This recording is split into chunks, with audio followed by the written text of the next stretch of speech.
So what is gender inequality? A person is born as a male or a female. So the sex of the person is a biological construct.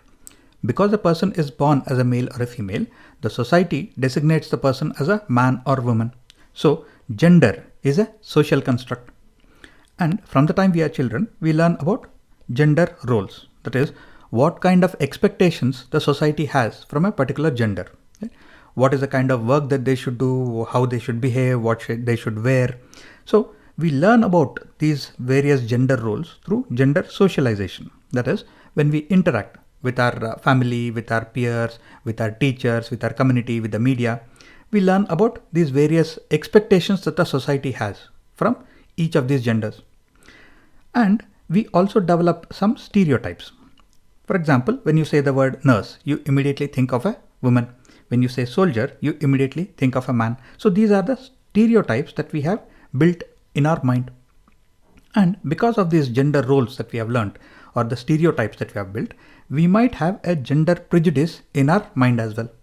So gender prejudice is nothing but a preference or a liking or a dislike of a particular gender without a valid reason. Now, because of this prejudice, if we act in a positive or a negative way towards a specific gender, that can be either bias or discrimination. If we are acting in a positive or a negative way towards a gender consciously, intentionally, that is discrimination. If we are doing so without actually intending to do so, that is unintentional, or it is just subconscious or unconscious, then that is bias. And this bias or discrimination towards a specific gender leads to inequality. So gender inequality is nothing but the social phenomena in which men and women are not treated equally. Is there gender inequality in India? Yes, there is. If you look at the 2011 census, there are 943 females for every 1,000 males. So which means that the ratio between males and females in India is roughly 1:1 or 50-50. And if you look at the literacy rate, right, men have a 80.9% literacy rate, whereas women have 64.6%, which means that there are more illiterate women than men. So why is that?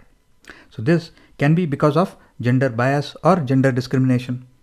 And if you look at the proportion of seats held by women in national parliament, right? So just around 14% of the seats are held by women and the remaining are held by men, which means that women are not equally represented in the parliament. And if you look at the proportion of women in the local governmental bodies, there things are a little better because women hold around 44.4% of the seats and the remaining is men. This is probably because there is a reservation for women at a local level. And if you look at the proportion of women in managerial positions, just around 14% of the managerial positions are held by women. So the remaining are held by men. And if you look at the proportion of women in senior and middle management positions, that is also just a little over 14% and the remaining are held by men. So if the proportion of men and women in India is 1:1, then all of these parameters should have been equal. But we can see that men clearly have an advantage. And that is an indication of gender inequality in India, where men and women are not treated equally or they don't have access to the same kind of opportunities.